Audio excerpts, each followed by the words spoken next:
let Michael introduce himself and tell us briefly about his very interesting background that brings him here tonight. Michael, it's your turn.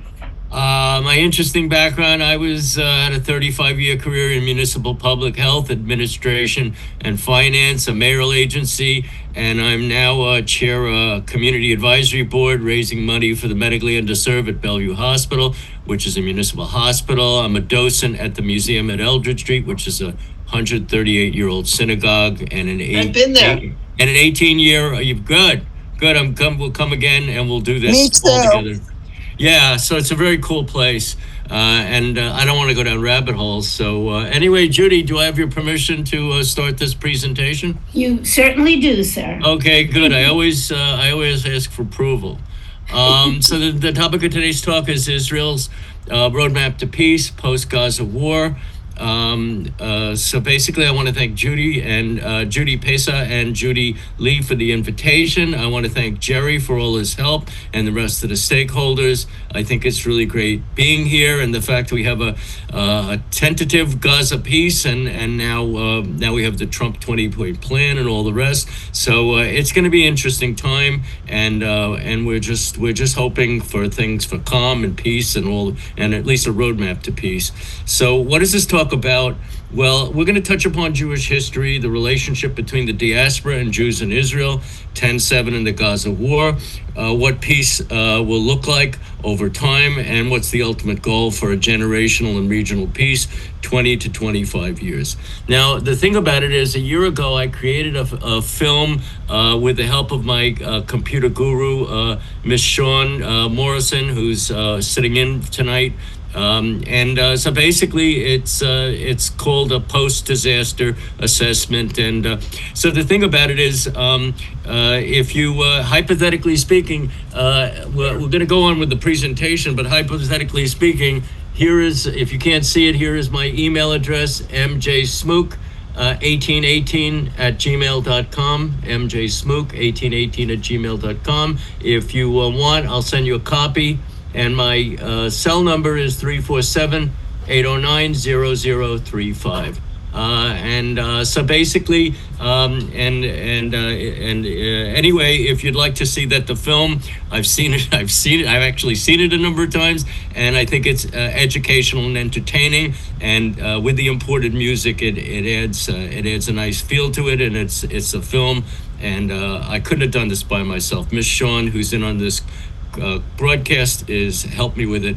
But now that I've made that pitch, let's move on. The agenda tonight is basically we're concluding the opening part. I'm going to read parts of 3 documents, which I think will give you an outline. We're doing that instead of showing the film because there's enough material here. And then what we're going to do is the question and answer part. Now, if I have in a very polite group here, I have 6 or 7 or 8 questions.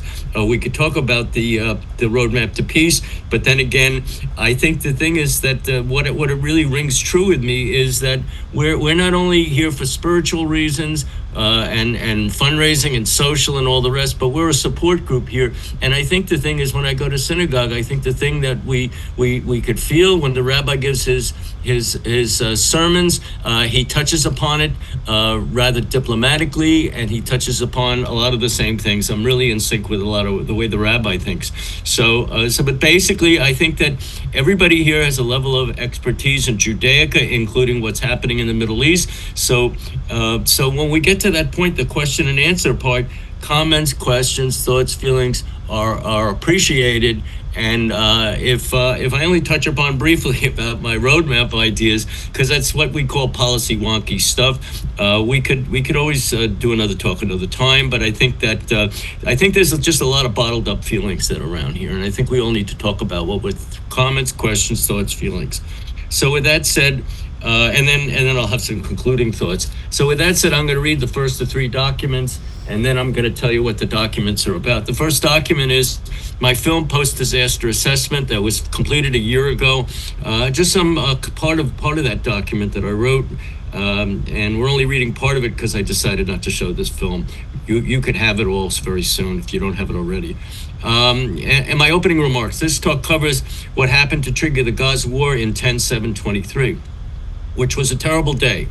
At that time, Hamas, a terrorist militia, launched a surprise homicidal attack, killing 1,200 Israelis and taking 250 people prisoners against their will, of course.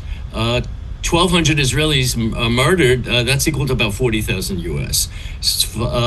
250 people taken prisoners is equivalent to 8,300 U.S. So that's very shocking. Many of the folks remain captive for 2+ years after these atrocities.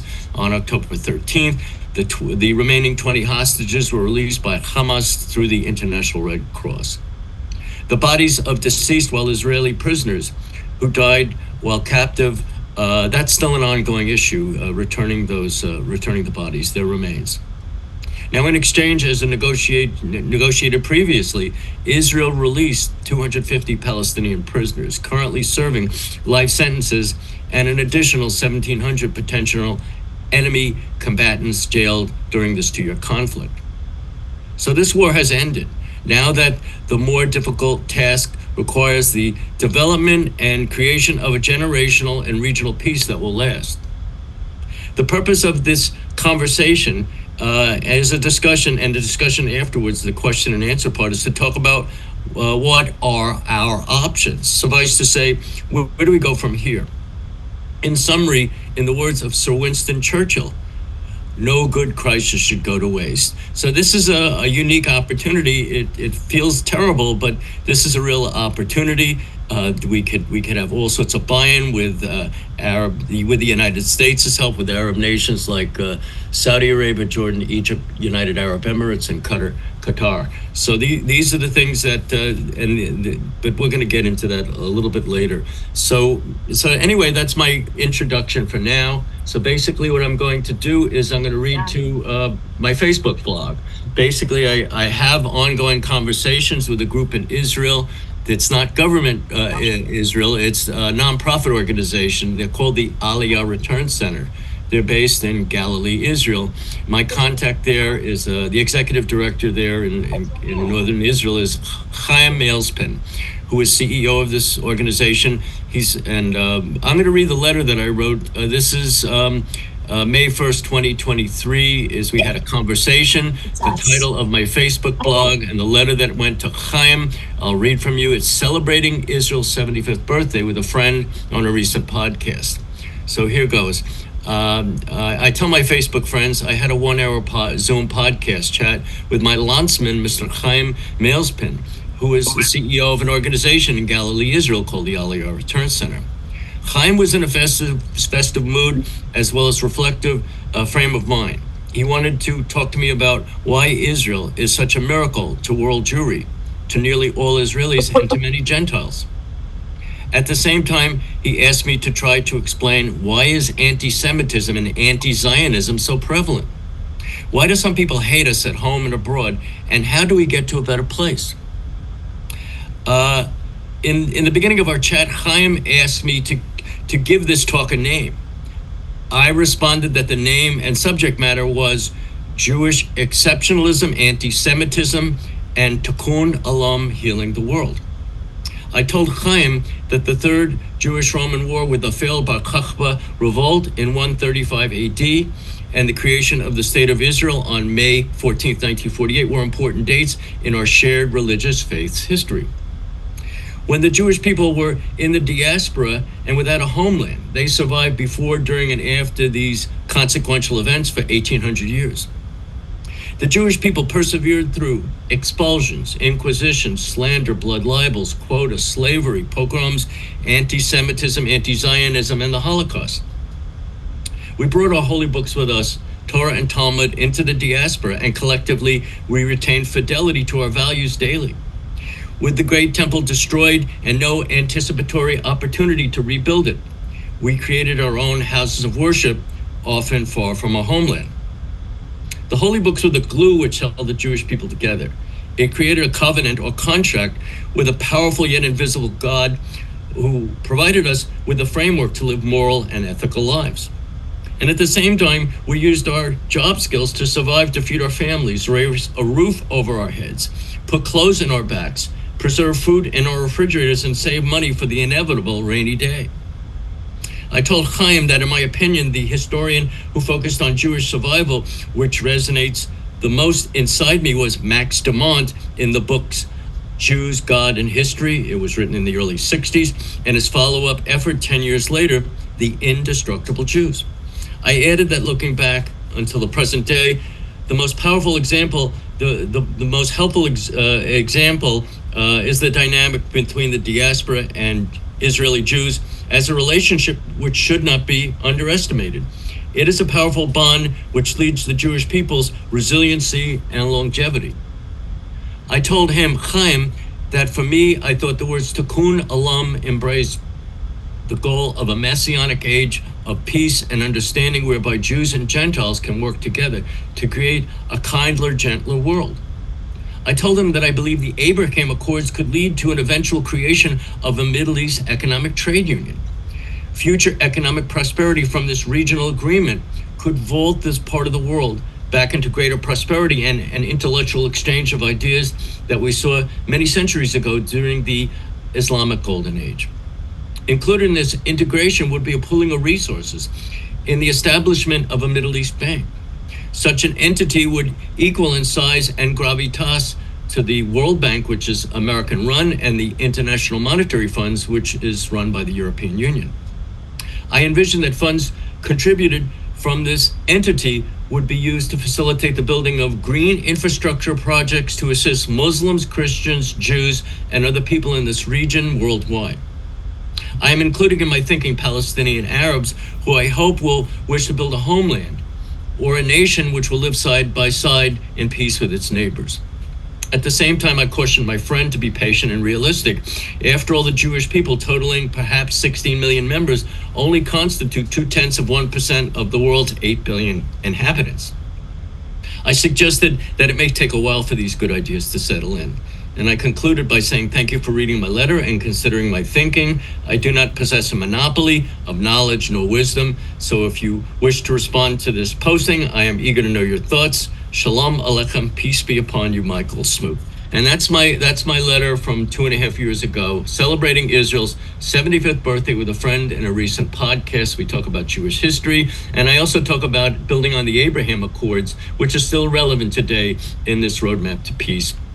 And with your permission, I'm going to read one other letter that I wrote that's on my Facebook blog.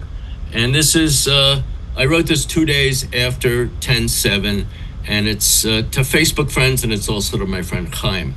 And it's a basis for my film, which you may all shortly have. America supports Israel's right to defend itself and live in peace with its neighbors. That's the title of my talk. And I start out in this, it's on my Facebook blog. All of this is on my blog. Dear Facebook friends, during the past 2 years, I have participated in 4 podcasts with my friend Chaim Mailspin, who is the executive director of the Aliyah Return Center, which is a nonprofit organization operating in Galilee, Israel. He is also a non-commissioned officer serving now in the Israeli Defense Forces as a reserve soldier and in harm's way to defend the state of Israel against the deadly aggression initiated on Saturday by the Hamas Palestinian Arab organization based in the Gaza Strip. Please let me share with you a letter which I wrote to Chaim recently. Dear Chaim, in the United States, we, Jews and Gentiles, are strongly supportive of Israel during this challenging time. We firmly believe that Israel has the right to defend itself and live in peace with its neighbors. At this time, I recall during the 3rd of 4 podcasts which we worked together, you asked me the following. You said, do you guys, Americans, understand how difficult it is for us over here? My response, I said the following. Let's turn your question around with comments to give you an insightful response and hopefully a possible different perspective. 175 years ago, the United States invaded Mexico to facilitate the entry of Texas into the U.S., unfortunately as a slave state. At the conclusion of this conflict, we saw an American victory in the Mexican War. At that time, all or parts of Texas and 9 other states were incorporated into the United States.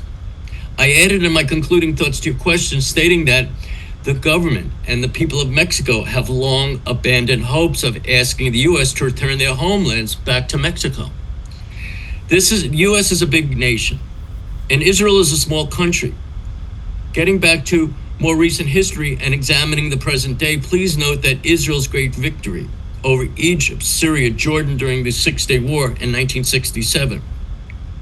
This conflict has not been resolved, which leads us to the present day. Thus, 6 years after the war, Israel, remaining as a small nation, continues to bear the burdens of a final and challenging peace which remains to be achieved. In addition, thinking about Israel and the Jewish people in the world we presently live in during 2023, now half of the world's population consists of 2.2 billion Christians, 1.9 billion Muslims. We Jews are a small monotheistic faith which numbers about 16 million members. We also operate in a rather unforgiving and sometimes unfriendly world. This war will end. Israel will go on to defeat the military wing of Hamas. Many thousands of fighters and civilians on both sides will die before we see an extended ceasefire. With a weak and not terribly popular Palestinian Authority in power in the West Bank, will it be able to eventually take on governmental organizational responsibilities, replacing Hamas in the day-to-day administration of Palestinian Arabs, Gaza population, 2.2 million people? Will Israel have a partner to negotiate with? I remain uncertain. We may not know the term new normal for a while.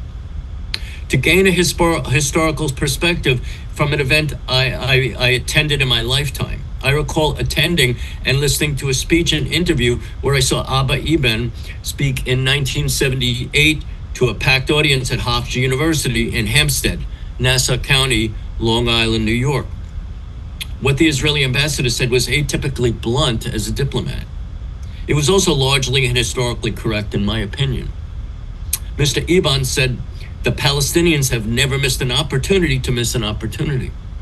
Sadly, from my perspective, to gain a historical perspective of an event in my lifetime, I covered that already. Sadly, from my perspective, Eban was accurate in mentioning an unpleasant and unvarnished truth.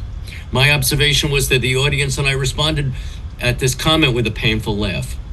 Also, at that time, I can feel that many of us within the audience, including me, must have winced in the process of finding humor in a pointed remark. I suppose that we may have said to ourselves, God, we wish history were different, and with a much more peaceful conclusion leading us to the present day.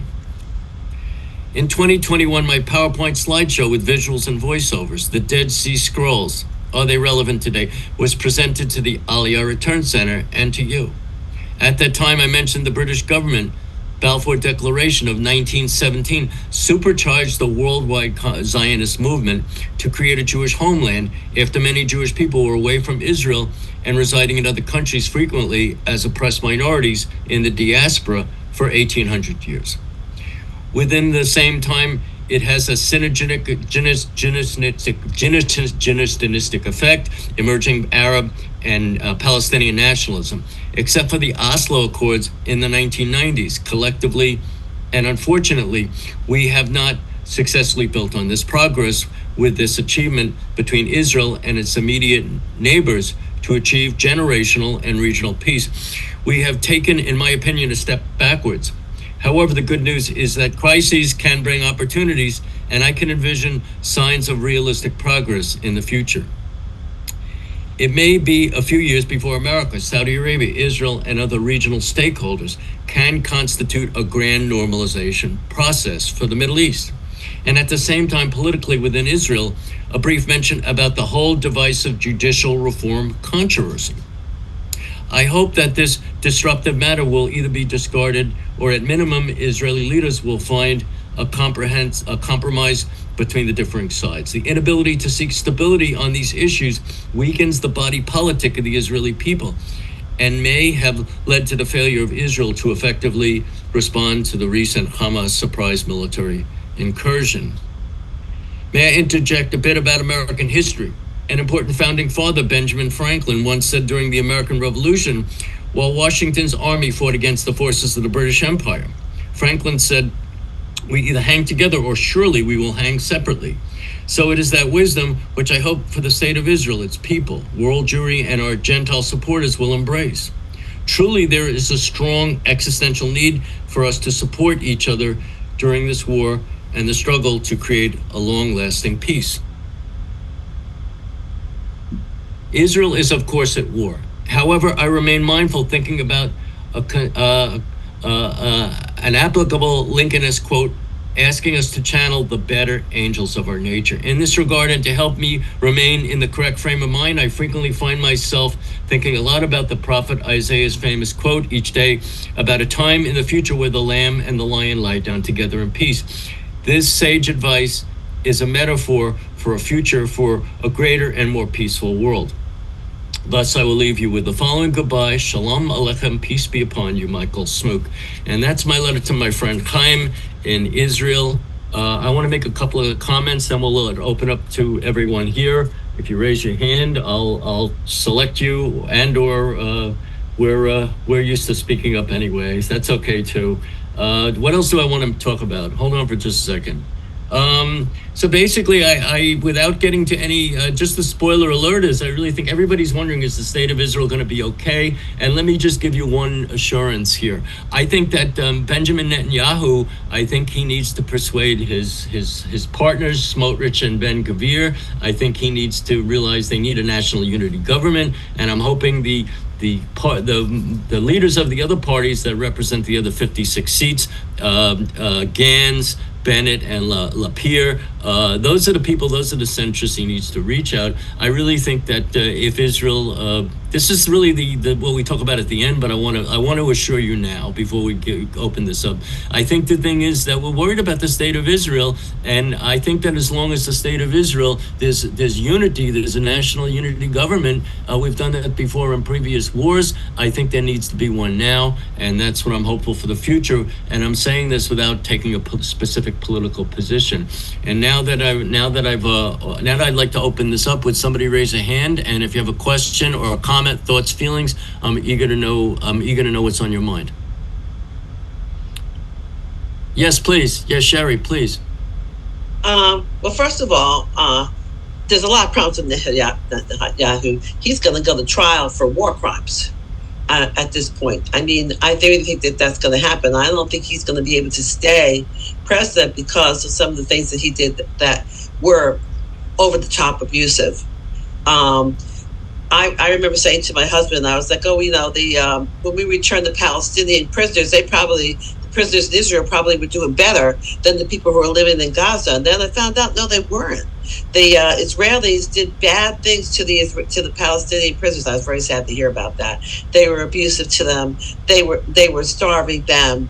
So there's a lot of things that Israel is going to have to take some responsibility for before people are going to take them seriously. And I think there are too many secular Jews who are not going to tolerate what Netanyahu did, and I think he's going to get voted out. And I don't know about the right. I mean, it's very difficult, like in our temple, to satisfy all the people.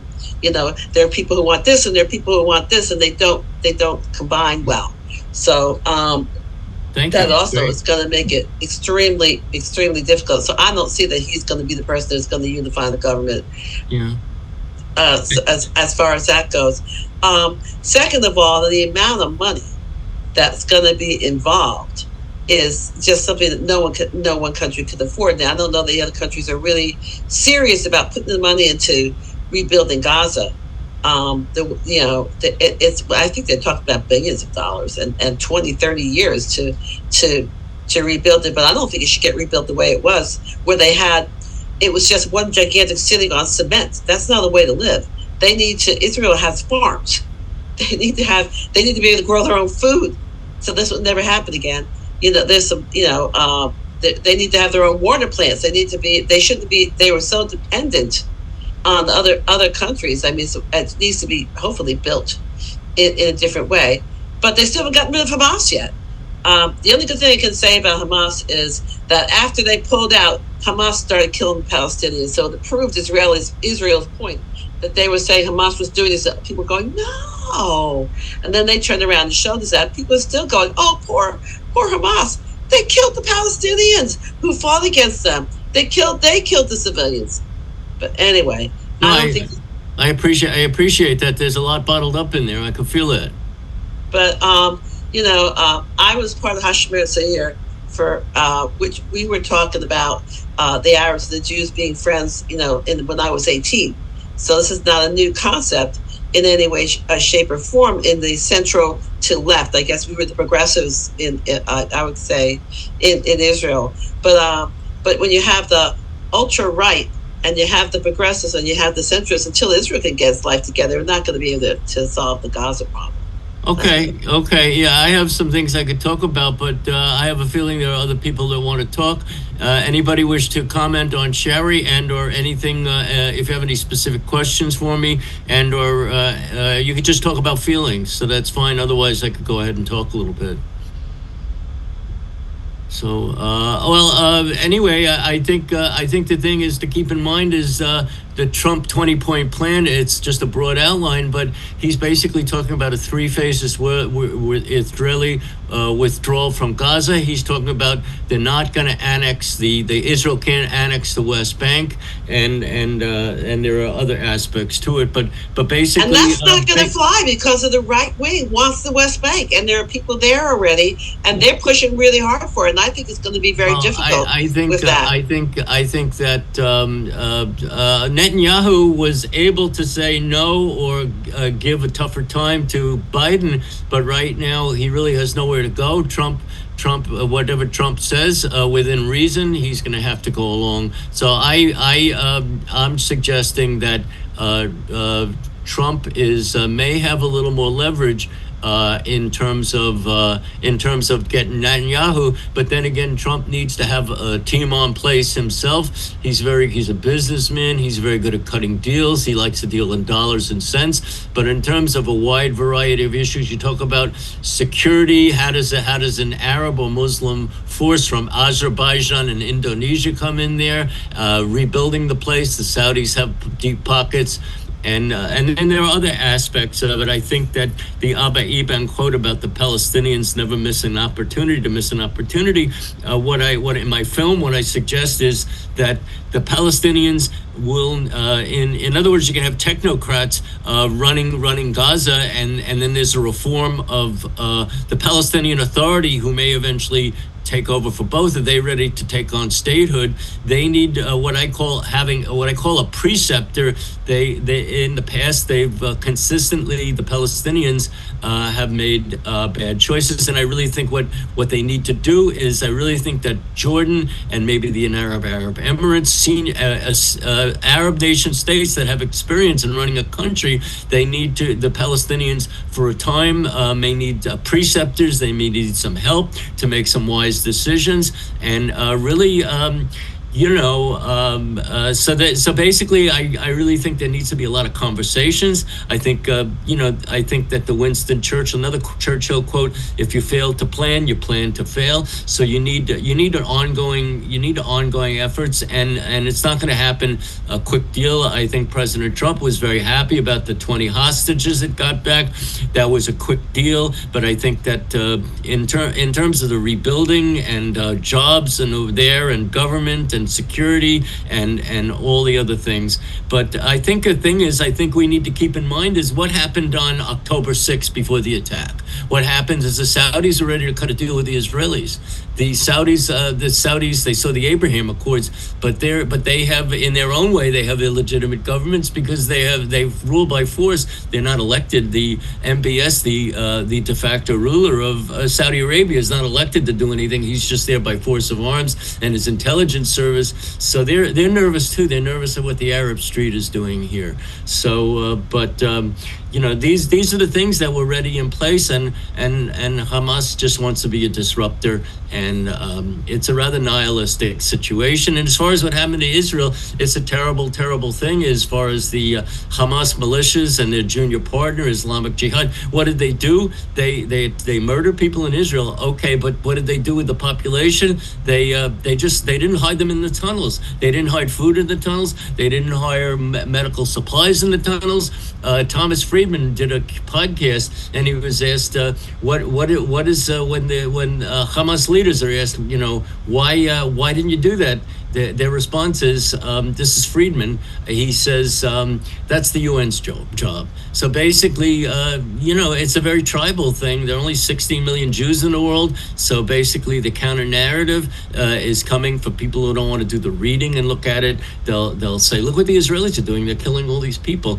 And I know that in Israel, one of these days they're going to be commissions. They're going to find how do you fight a war where the bad guys embed themselves with civilians and make the civilians useful victims. So I realize this is a terrible, terrible situation for Israel to be in, and it creates a morally hazardous situation. And I'm not blaming Israel. There'll be all sorts of commissions. How did Hamas get away with this attack?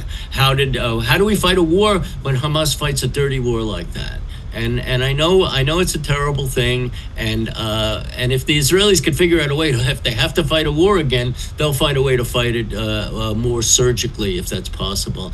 But I sent a year or so ago. I sent a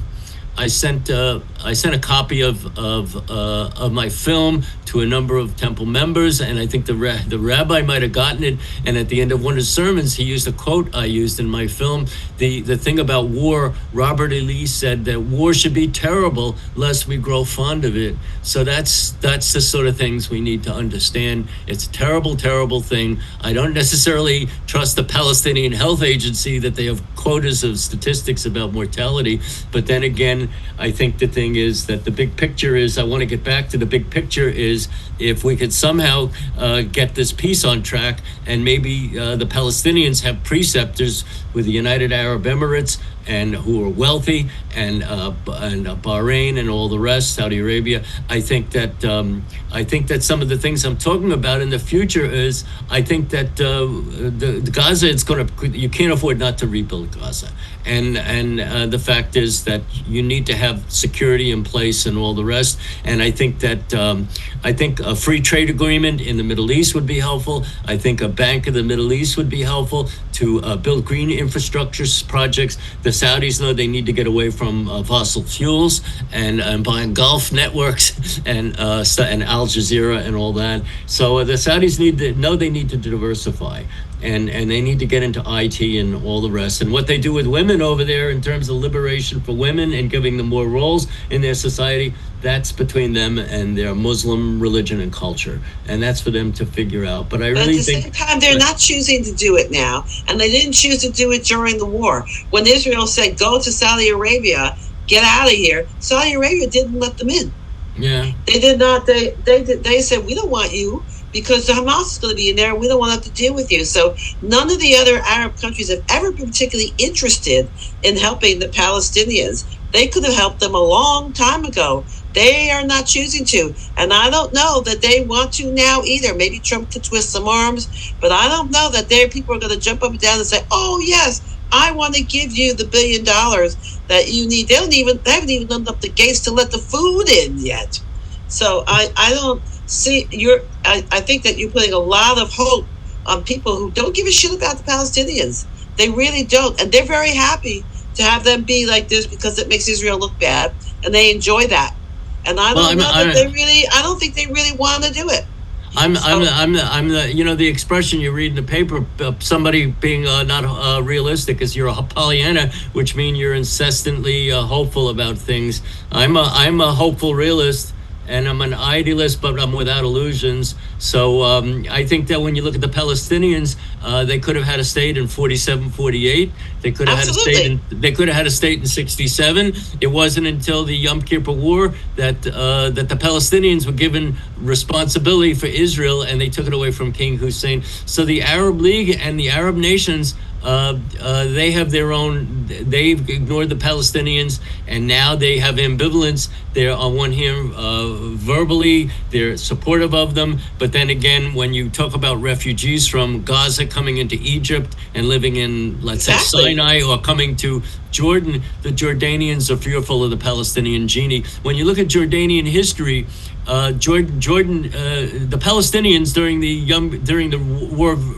War of Independence, what happened is the leader of the Palestinians, the Grand Mufti of Jerusalem, was exiled to Cairo, and what happened? King Abdullah absorbed the West Bank. And then what happened is the Palestinians got their revenge. A Palestinian nationalist assassinated King Abdullah I, and his grandson, King Abdullah, or great-grandson, King Abdullah II, he's cautious about this. But then again, 20 to 25% of the population is Palestinian. So basically, I think we need to look at, in my film, what I'm talking about is, if Christians and Protestants and Catholics can make peace in Northern Ireland, can Jews and Muslims make peace in the Middle East? When Muslims and Christians in Bosnia Herzegovina can make peace, then it's possible for Jews and Muslims to do it. So how do you do that? Is you have to be sick of killing, and I think you have to look at models. The United Arab Emirates, they decided to have prosperity. Their attitude is, when you have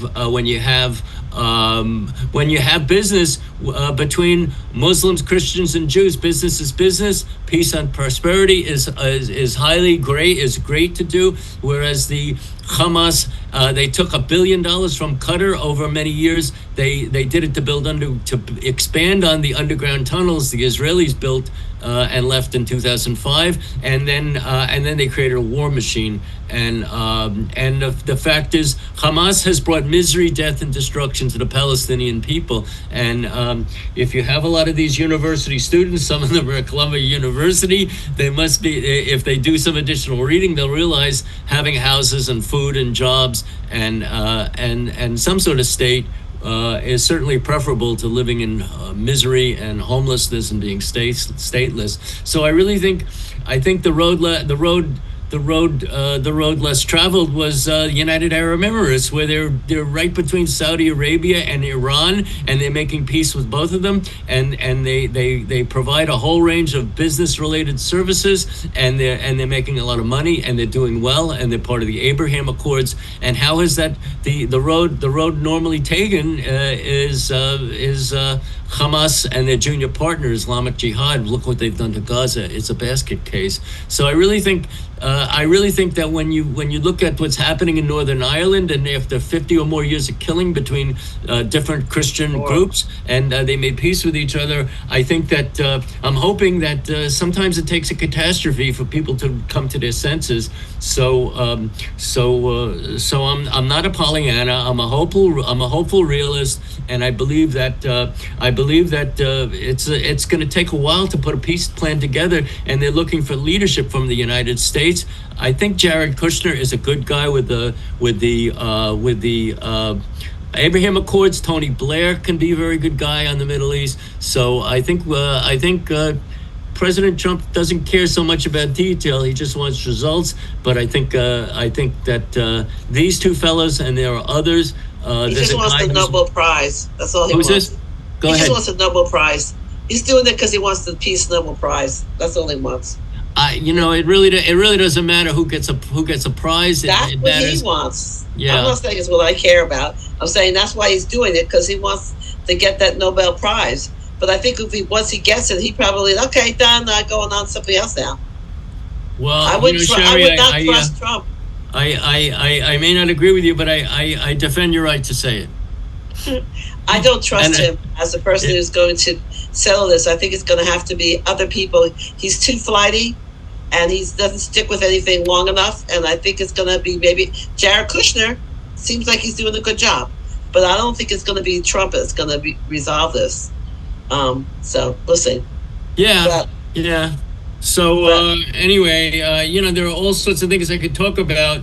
I could talk about my ideas, but that's policy wonky stuff. And the last thing I want to do is be boring here. So, I could, if people want me to talk a little bit about what's going on in the Middle East and with Israel, we could talk about Iran, and we could talk about what the West Bank and Gaza could look at. But then again, we don't have to. You could just watch my movie, and we could call it a day. So I want to be part of the solution in this meeting, not part of the problem. So tell me So instead of me going on and on, watch my movie. I'm going to make a decision. Unless you ask me a specific question, watch my movie. Get in touch with me and/or speak to some of the stakeholders here.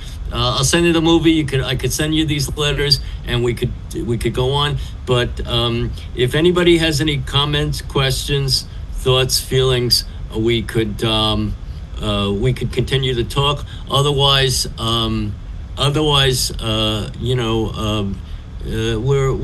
we're at about 40 minutes or so. So, which is good. Last time it was a good talk. We were at about 50 minutes. So,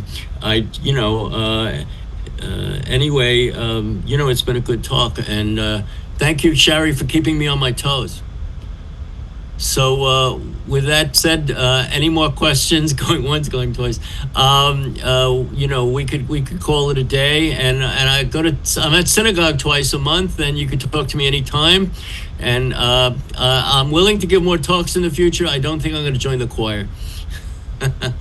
But it's a pleasure. I just want to say, no, good. If you don't join the choir, we're not going to listen to you. Good. Join. Good. Well, let's. This is a friendly get together. Let's all be nice. But anyway, it's a pleasure being with you guys. And I'll be. We can talk about this or any other topic. I have a wide variety of topics to propose to Judy Pessa in the future. But it's been great talking to you. So class dismissed. Thank you, Michael, for such an informative presentation. I think you have all of us thinking very hard, and we will always value your knowledge and experience. And thank you too, Shari, for giving us your input. And speaking of knowledge, if you would like for all of us to learn even more, please join Judy Lee and me on the Adult Learning Committee. We need your ideas. Please contact us.